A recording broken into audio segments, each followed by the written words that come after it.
Welcome back, ladies and gentlemen, to Canadian Football Central CFL content for the fans, by the fans, and we have our Week 19 preview coming right up.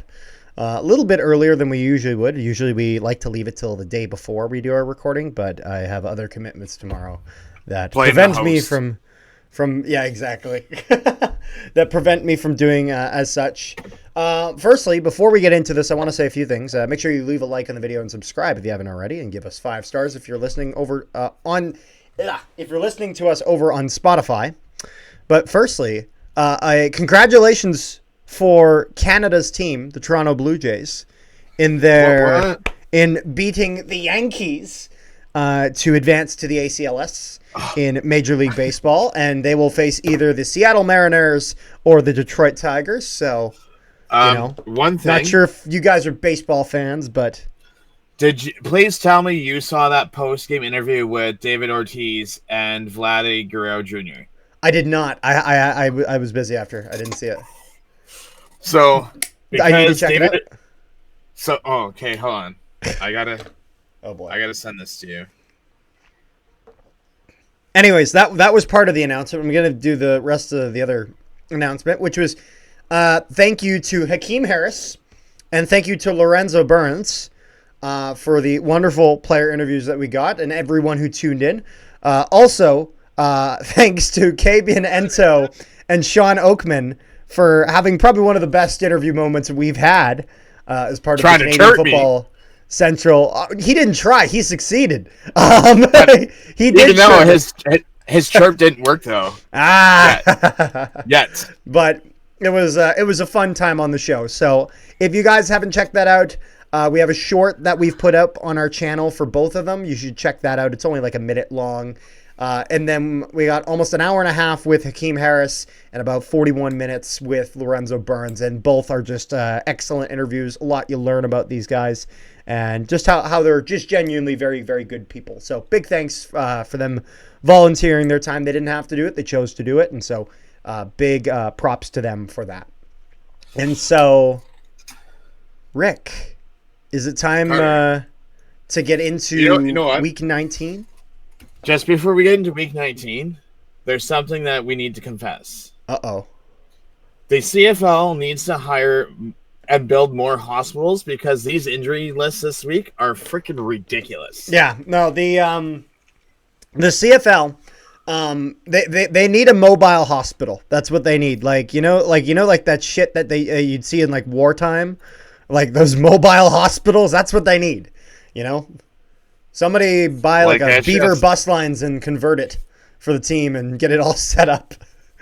As there's a lot of injuries going into this week that could be a big factor. Actually, in our first game that we're talking about, there's a lot that could potentially sway the outcome of this game. So, Rick, should we get right into it and get into the injury report? So I sent you the list so that you had a list as well. Okay. So we're gonna start with the not so Argonauts that are the defending Grey Cup champs that are not in the playoff spot. Yes, I'm rubbing some salt on that wound because I can. Salt in the wound. And because I won both my bets this week, so I have one Argo fan taking a picture and a Ticat jersey, and you can betcha I'm not gonna let him live that down. And then I have another Argo fan that he has to wear a Ticat jersey to a Ticat game. Oh, there you go. Of my choice. So, for injuries for the Toronto Argonauts, we have Nick Arbuckle, who's been shut down for the season with a shoulder injury. Darius Sirocco, they listed as a toe. He's an offensive line. He's available. DeMonte Coxey, wide receiver head, he's out. Sage Dockstader, offensive line elbow, he's out. Dylan Giffen, offensive line back, he's available. Frederick Hansen, there's one player that you have not heard of since he left Winnipeg. Yeah, it's a name I haven't heard in a while, that's for sure. DL, defensive line ankle, available. Brendan Camp, offensive line available. Anthony Lanier, ankle, out. Traveris McFadden, DB, hamstring, available. Winton McManus, linebacker, groin, out. He's out for the rest of the season. You have George Moore, offensive line, neck, out.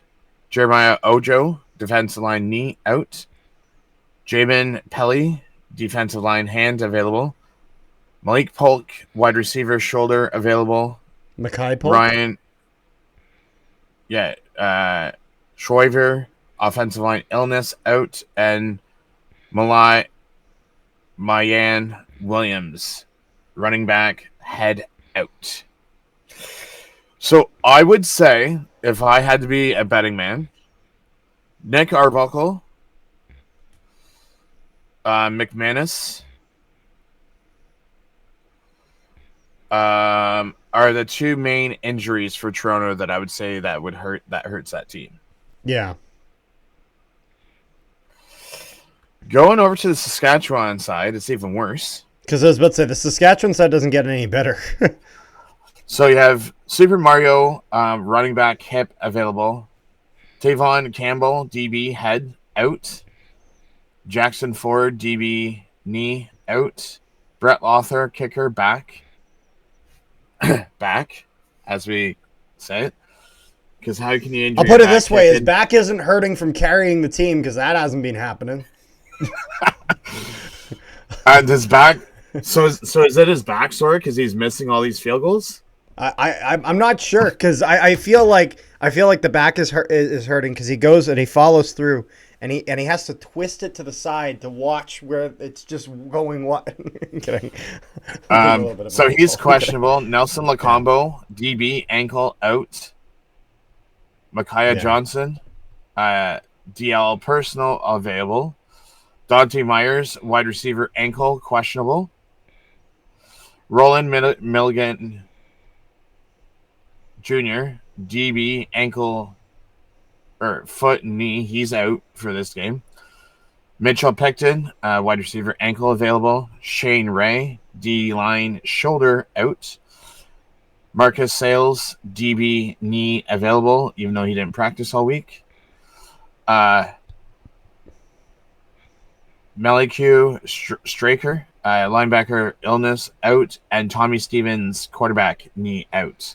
So, you have Roland Milligan Jr., that's a big injury. Nelson Lacombo, there's 2. Tevion Campbell, there's 3. And Jackson Ford, there's 4 DBs that are out. So, you know what that means? What does that mean, Rick? Do you know who makes his return to the lineup this weekend? Who makes his return to the lineup? Mr. Eximo, the one that gave up the 200 yards to Tyson Philpott. Oh, yeah? Against Montreal. When Saskatchewan lost. And that guy's never played starting DB position before. And who is this, Rick? I just told you who it was. No, you name. I told you his last name's Exum. He's a DB for Saskatchewan. It's his first year playing this year. He's never started. The last time he started, he gave up 200 yards to Philpott. And they lost that game. I see. What's his first name? You're asking the wrong friggin' person, my friend. Here, let's go take a look at the roster. That's how you know. That's how you know I don't know who the heck the player is when Kerfala Emmanuel Exum. That's a long name. 5'9", 31 years old. And be in the CFL for a little bit, but not really in a consistent role. It has been a bit. So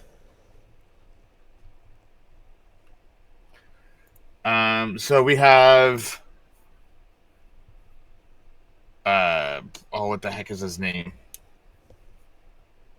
That we just swept the floor with, and we made him stay on the ground, and he couldn't get up. Felt like a grandma on the field. I'm sorry, what?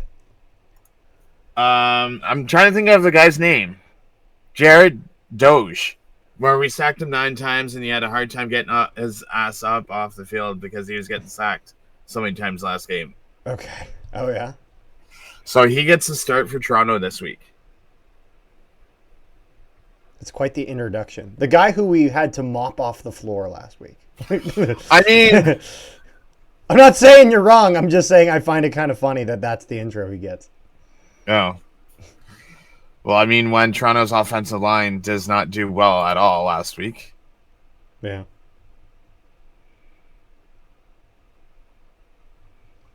Yeah, no, I mean, the thing about me with this game is that both teams are dealing with a lot of injuries, but I think fundamentally Saskatchewan is a better team. However, we have seen signs of that team cracking.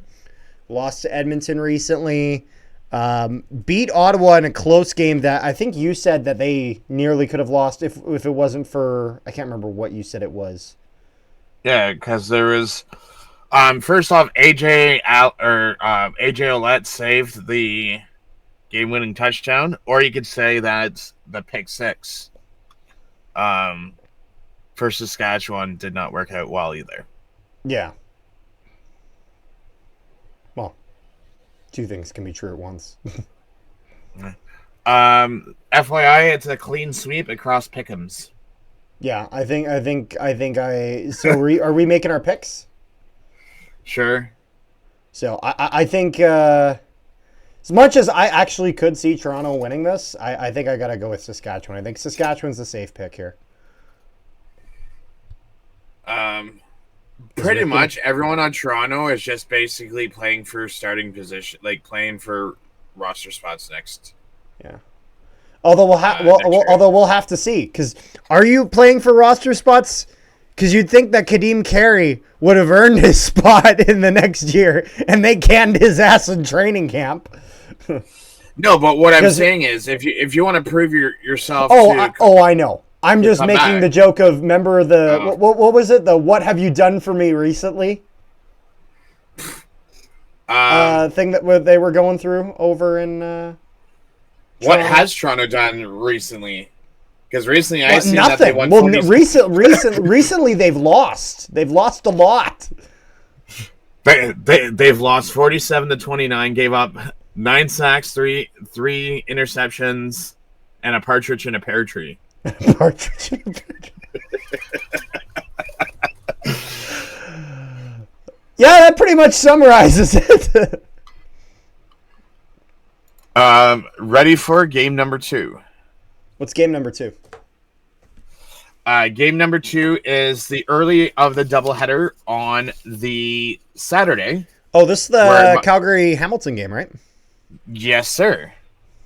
The beloved Ticats play host to Calgary. The beloved Ticats. Is that their new name from the Hamilton Tie Bombers? They're now the beloved Ticats. Yeah, they're my beloved Ticats. Are they your beloved Ticats, or are they the beloved? No, I'm saying are they your beloved Ticats, or are they the beloved Ticats? Since we can't call Hamilton Canada's team, the Ticats. You can't call anyone Canada's team in a fucking league where it's only Canadian. What the hell does that even mean? Well, because I was going to use the Jays reference, but we can't do that. Well, it's because the Jays play in a league with 32 teams, and they're the only Canadian team because Montreal got sent to Washington years ago. Okay, well, still.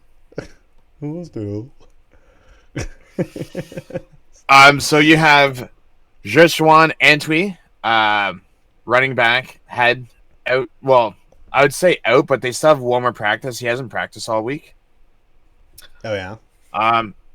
Adam Bighill's on load management this week. Oh, yeah. But he's full all week. Logan Bonner, quarterback, load management, full all week. You have Raheem Brown, offensive line, load management, full all week. Deontay Demiri, offensive line, shoulder, did not practice both days. Malik Henry, wide receiver, non-injury related. I don't even think we'll see this guy even play this year. Safe to say. Yeah. He did not practice Tuesday, but he practiced full on Wednesday. Ben Labros, DB, hamstring, full both days. Lorenzo Malden, DL, ankle, limited Wednesday, did not practice. Nothing was listed for Tuesday. What a fourth round pick. The guy's already injured already. Yeah. Dedrick Mills, running back, shoulder, limited and full. Derek Moncrief, DB, non-injury related, did not practice both days. Sean Peterson, D-line, ankle, limited, full. Jacob Roberts, linebacker, shoulder, full. Jackson Sombach, DB, ankle, full. Damian Webb, DB, pectoral, did not practice both days. And Kyle Wilson, linebacker, lower leg, did not practice and full. As he makes his return to Hamilton after those days of playing linebacker after Simone left. There you go. On to the Hamilton side. Ours isn't as bad because most of ours are all load management. Oh, yeah. Daniel Bell, fullback. Albo, full. Brendan Bordner, offensive line load management, full. Keaton Berglund, wide receiver personal, full. Nate Dublin Duguay, offensive line knee, did not practice. Kyler Fisher, linebacker, knee, limited. Miles Fox, defensive line foot, full on Tuesday, did not practice Wednesday. Harrison Frost, load management, full. Mario Kendricks, defensive line, load management, full. Philip Osei, offensive line oblique injury, limited Tuesday, full Wednesday, so that's a good sign. Quintavian White, DB, load management, full. Drew Wolotarski, wide receiver, load management, full. And Lawrence Woods, the third, DB, shoulder, limited. I want to pull up a saying that I seen earlier today by the head coach of Calgary. See if I can find it. He says, we got some issues. Calgary does have a lot of issues. I mean, losing how many straight and blowing a massive lead, yeah, in the West, that is some issues, yeah. He goes, a lot of it is muscles, some of it is bad luck. Whoever can practice, make sure you take advantage of your reps and make our team better. And the guys that are banged up, get yourself healthy. Yeah. I don't know if he's talking about Malik Henry, because that guy hasn't played in 2 years. I don't know if he's necessarily singling out any player specifically, but maybe Vernon Adams should get his reps in, because Vernon Adams has been dog doo-doo. Yeah, no, he's Labor Day. Well, you'd think that now, and seeing that lead evaporate, maybe it finally clicks. You know what I mean? But then again, I haven't seen any evidence of that. We haven't seen any evidence that they're turning it around yet. I'll put it that way. Yeah, I don't. I mean, hopefully our defense can play like we did last week. Yep. Because if we can play last week, then Calgary has no chance. Just don't play the week before that. Not that defense, you know? Yeah. And this is at home, too. So it's going to be even better. Yeah, because if I just take a look here, one thing I am curious about. If I just look at the standings. Like, your home actually, you guys are even better on the road than you're at home. But your home record's still in the positives. Calgary's away record is pretty bad, though. They're 3-4. They're sub 500. And this will be interesting as I am no math expert, and I know that the CFL website doesn't exactly say anything, but there are two potential things that could happen regarding teams clinching or whatnot that at least I've picked up on. I didn't take a look into if people could get a home playoff game, but if Winnipeg beats Edmonton, I think that secures a spot for Winnipeg, because that would put them up to second, unless Calgary it would depend on the Calgary game. If Calgary loses, Winnipeg definitely goes second, though, because they have the tiebreaker with the Lions. If Calgary wins, I'm not exactly sure where all that lies. But if Winnipeg wins, so if Edmonton loses and Calgary loses, then I think it's still between Calgary and Edmonton. However, if Edmonton loses and Calgary wins, I think Edmonton's eliminated, and I think Calgary clinches as well. Again, who goes where in terms of second and who's the crossover, I'm not sure, but I think that's what happens based on what I've if we're looking at this, because they're plus 47, minus 31, minus 7. So right now, Calgary, even though the series is 1-1, Calgary is plus 9. If Edmonton wants to make the playoffs and eliminate Calgary, Edmonton would have to win their last 3 games, including the game against Calgary, and they're already down 9 points in that game. Yeah. So they would have to make up the 9 points and then still beat them. If it's them getting past Calgary. If they beat Winnipeg, then they may not have to get past Calgary, and they might just have to get past Winnipeg. I mean, not going to lie, that would suck for you guys if Edmonton... that would suck for us. Yes, Rick. That's what an acute observation. With you guys hosting it, it's like, hey, well... then you guys will see what we felt. And think about it. 5 straight years of going to the Grey Cup game, the bare minimum is that you make the effing playoffs. Like, not going to lie, if you're an Argo fan that's pissed off this year, you got every right to be. Because if you win the Grey Cup, I'm not saying you should necessarily expect to win it the next year, in the sense of that's your hope, but it's not necessarily a completely realistic expectation. A realistic expectation is making the playoffs. And so that's where...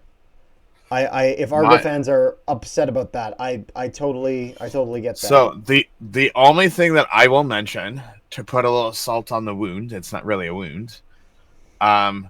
If you guys did not make the playoffs, you guys would know how we felt when it was Winnipeg and Montreal in the Grey Cup in our stadium. Yeah. I think the only thing, the only condition Winnipeg has if they don't make the Grey Cup game is that neither does Saskatchewan. So, why do you say that? No, I'm saying is that if Winnipeg doesn't make the Grey Cup game, you then ask the Bomber fan, what do you want to happen next if the Bombers aren't winning? And the answer is neither are the fucking Riders.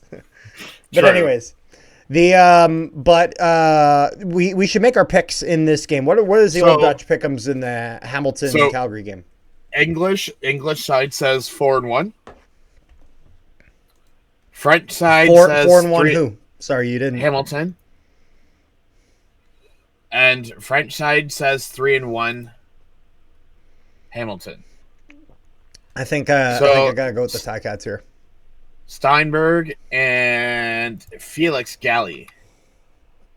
I could see Calgary getting this if they're able to get their crap together, but I haven't seen any indications of it. Shut your mouth. They're not. When Calgary was when Calgary was in its hot streak, I truly believe that team is better than the Ticats. When they were at their best, but we haven't seen that in a while. First off, you're talking past tense because that's in the past and that's in the history. The Ticats know a lot about history now, don't they, Rick? Hey, listen. We have a winning record. We're first in the East. I know. Calgary's third. We have a better offense against them. Or better offense, I should say. Are you ready for the next one game of the doubleheader? Yeah, and this will be the Winnipeg Blue Bombers taking on the Edmonton Elks over at Commonwealth Stadium in Edmonton. This game starts at 6 p.m. Central Time. And this is, I'm pretty sure if Winnipeg wins this, they clinch playoffs. So this is a big game. Now, the interesting thing here, though, is that Edmonton is significantly better at home. They're 4-3 at home. They're 2-6 on the road. If you're the Edmonton Elks, every game left is a must-win game. So if you're Winnipeg, Even though Edmonton is at the bottom of the West, this is a team that's made big strides to improve, and in the next few years is going to find themselves in the playoffs. They will, mark my words. So you cannot take this game lightly. You can't. They're going to come out flying. They're going to come out with everything that they can, and so let's. Shall we get to the injury report, starting with the Bombers? Sure. Let's take a look. Bombers, you guys aren't as bad. You have Micah Vanderpool, offensive line, non-injury related, full both days. Chris, is there anything on there about Patty Neufeld? Because I saw Pat Neufeld was in street clothes on one of the practices. Nothing about Pat Neufeld. Interesting. Because I know that Vanderpool was in a spot on one of these practices when he was in street clothes. Chris Kolinkowski. Yep. Offensive line, non-injury related, did not practice Tuesday, was full practice Wednesday. Peyton Logan, running back, non-injury related, full. Mr. Wheatfall, wide receiver head, he's full both. Nick Dembski, wide receiver, non-injury related, did not practice both days. Jamal Parker, DB leg, full practice both days. And Michael Griffin, DB knee, did not practice both days. On the Edmonton side of things? Nick Anderson, linebacker, abdominal injury, limited both days. Jared Brinkman, defensive line, shoulder, foot, limited both days. Greg Eland, offensive line, load management, full both days. Tamari Fox, defensive line, ankle, limited. TJ Luther, wide receiver, hamstring, did not practice. Etevia Muga Clement, linebacker, hamstring, limited both days, and Robbie Smith, D-line, ankle, limited both days. Yeah. So, where do you lie with this game, Rick? See, my thing is that Dembski injury. That Dembski injury? Well, Dembski not practicing both days, because is it, like, obviously he didn't practice both days, but is he out or is he in? If he's out, then that's huge for Edmonton. I will say do we know if and then what's his name? Nick Anderson, I know, was limited. So yes. We don't know for sure if what I'm saying, I'm just saying specifically for you guys. Yeah. Because then that leaves you guys Ontario Wilson.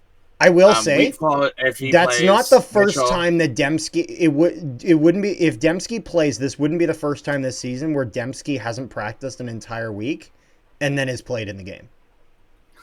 Would not be the first time.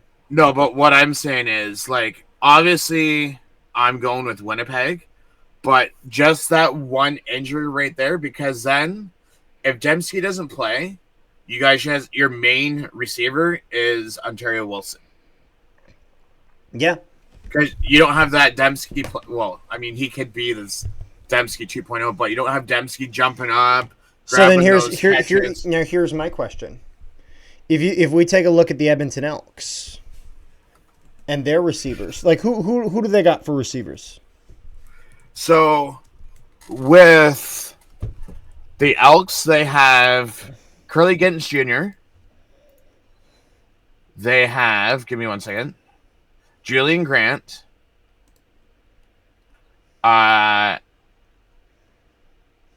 Benjamin Victor, who's can have himself. Arkel Smith. Hilaire's been on. So here's my question then, and this is just my point. Let's say Dembski doesn't play, okay? But let's say he's injured and he doesn't play. Do you think any one of those receivers is a better receiver than Ontario Wilson? I'm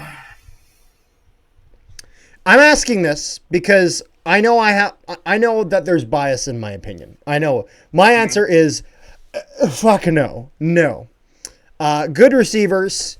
Ontario Wilson, though, notably, out of all those guys, I think he's the only one who went to the CFL, had a very impressive season, and catapulted into the NFL and bounced back. The only thing that I would be worried for you guys is the whole double threat of Justin Rankin. Yeah, no, that's a fair concern. Thankfully, I think we have a counter to that, and his name is Brady motherfucking Oliveira, who can also be a double threat in a bit of a different way. Where Justin Rankin's a bit quicker, whereas Brady Oliveira is more of kind of a bull loose in a china shop. He's just kind of a he's more of a power back, where Justin Rankin's got a bit more speed. Plus, what's his name? But Jefferson actually, has to be if you guys want to hear about Justin Rankin, we're actually going to have a video either coming out early, either it's already come out or it's going to come out probably later today of the time this is being uploaded. A video about the signing of. Actually, I might release it first. I'm not sure. We'll have a signing video on Justin Rankin and the 2-year deal that he got. So make sure you guys check that out. So depending on who you talk to, so the English is going 4-1 for Winnipeg. Mm-hmm. French is going 3-1 Edmonton.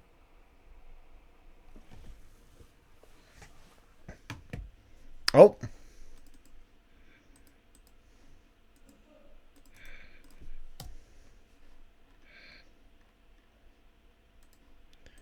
Where did Rick go? We lost Rick. Hold on a second. We're getting him back. Rick. Hey, I told you the bad news and you kicked me out. Bad news. What bad news? What bad news are you speaking of? Is there bad news? I didn't hear it. That the French took Edmonton 3-1. Okay. No, I'm only kidding. I'll put it like, I don't know, like I'm a guy that likes Mark Scheifele. I'm okay with the French being a little pissed off, like, so you know, I again, not saying that they're wrong about things. You know, maybe they'll be right, maybe I won't be wrong. I don't know. I'll put it this way: their picks have no effect on whether Zach Collaros throws touchdowns or not.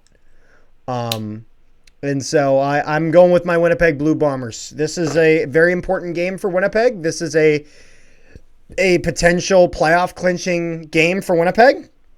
And I think when push comes to shove, and it's a clutch game, Zach Collaros usually performs the way that we want to. And I know some people may point to Grey Cups, this and that. But then again, it's not like Zach Collaros didn't have the success in the Grey Cup. I mean, he's won 2 of them, so it's not it's not absolutely terrible. And this also isn't a Grey Cup game, so it's a clutch performance is needed, and I think that the Bombers have the capabilities to get it done. So I'm going with Winnipeg. You, Rick? I want. See, this is the thing. My head says Edmonton. My heart says Winnipeg. So what are you picking? I think I'm going to go with Winnipeg. Because final answer? Locking that in? I'm locking that in because then if Winnipeg loses, only you can be pissed off and not me. So we'll either see early next week, So far, our picks are completely aligned. Is that correct? So far. He'll make a video early next week. If his team did well, you'll see him happy. If not, we'll see this fucking nothing's changed and then play that. So then the last game that we have on the docket is actually not Sunday, but it's Thanksgiving Monday afternoon. Yeah, Monday. We got a Monday game coming up. Not usually something we got, but where the Ottawa Redblacks are taking on the Montreal Alouettes over in Montreal. So Rick, can we get the injury report? Yeah, give me 1 second because I was looking at stats. The injury report. There's no injury report because neither team has practiced yet. Yeah. So we're going in this blindsided.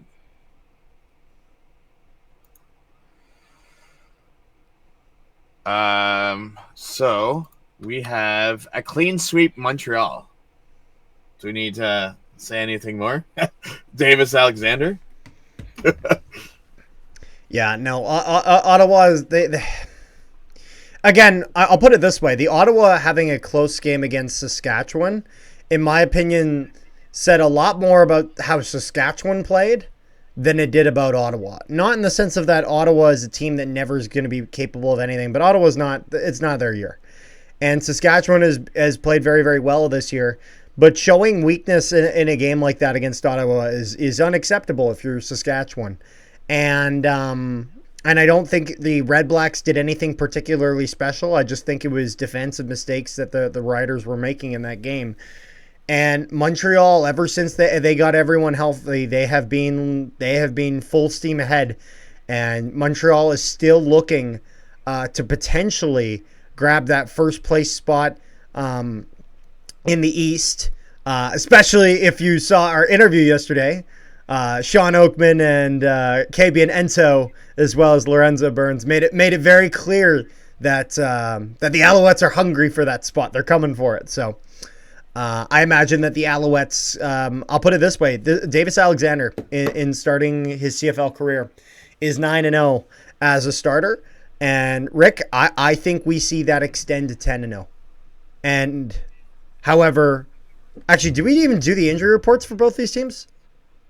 Yeah, remember I said they don't practice till Thursday? Oh yeah, they haven't practiced yet. Yeah, so we don't quite have that yet, but that's okay. All in all, like Rick, what do you got to say about this one? Ottawa and Montreal this week.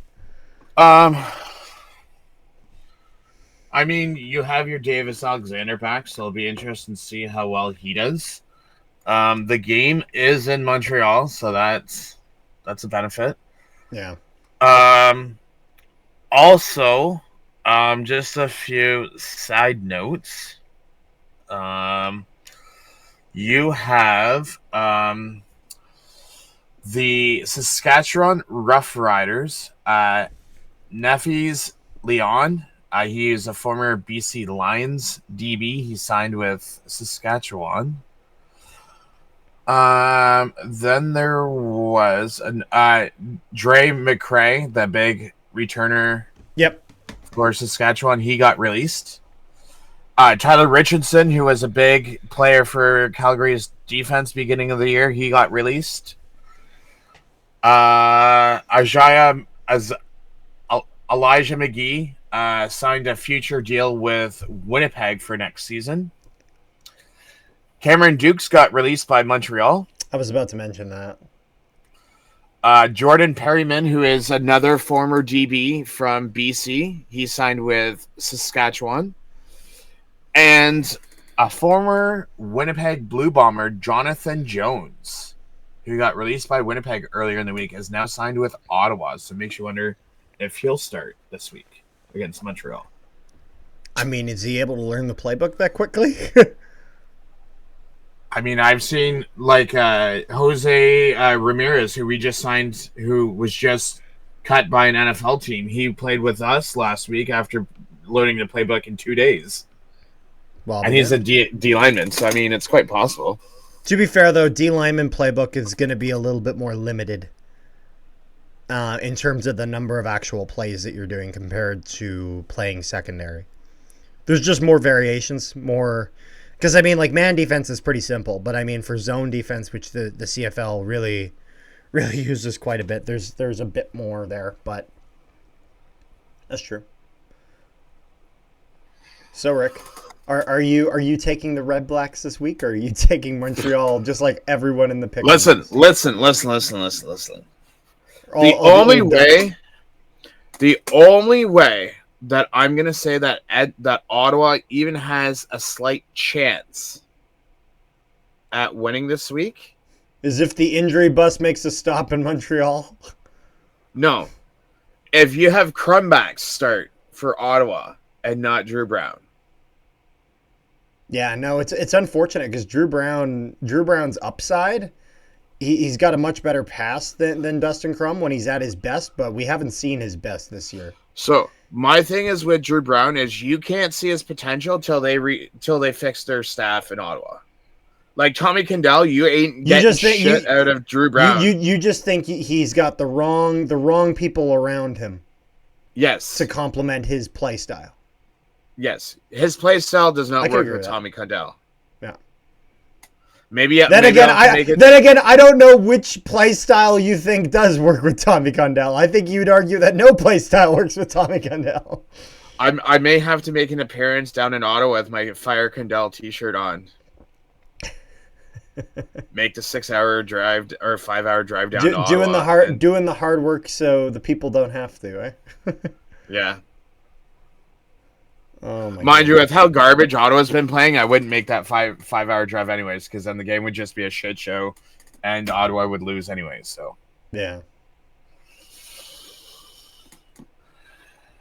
So Alouettes are getting the win. I'm calling them now. So we're sinking or swimming together again, Rick. Yes. The only thing is, if my team loses, I can live with it because it's Calgary. If your team loses to Edmonton, then this is a problem because this is kind of a very important game, and it's not impossible here, but it does mean that we're a little bit less secure. And I think if we lose this game, I think we can kiss a home playoff game goodbye. Let's just put it this way. This game this week is your weakest game out of your last 3 games. Like weakest opponent? Because you guys play Saskatchewan next week and then Montreal the week after. Yeah. Yeah. So it's going to be if Winnipeg wins this game, okay, I don't think that they would have a problem in the playoffs. If they lose this game, you guys have no friggin' hope in the playoffs. Yeah. But other than that, since Carter's going to be away with family this weekend, over on Hamilton Central, I will be live streaming Friday's game, the Winnipeg game because I'll be home in time, and also Monday's game as well. So 3 games I'll be live streaming this weekend. There you go. It's unfortunate that I'm so busy around this time of year because honestly, I'm hoping that next year we'll be able to do more live streams than we did this year. My schedule's just not worked. And then he starts school next week, so then it's even worse. Yeah, no, I got a lot going on, but hoping that next year we'll be able to do more live streams because we didn't do as many this year as I would have liked. Just didn't have the time. So in that case, I think we'll probably wrap this up. Thank you guys so much for tuning in. Make sure you guys leave a like on the video, share it around, and subscribe if you haven't already. And over on Spotify, make sure you guys leave us 5 stars. We very much appreciate all of your support. Rick has something to say. Actually, it's not something to say. I want to share this with the viewers because I just think that this is hilarious. Okay, so let's open. And come on. No, I just want to play the video. Maybe if I hit X, here we go. Yankee lose.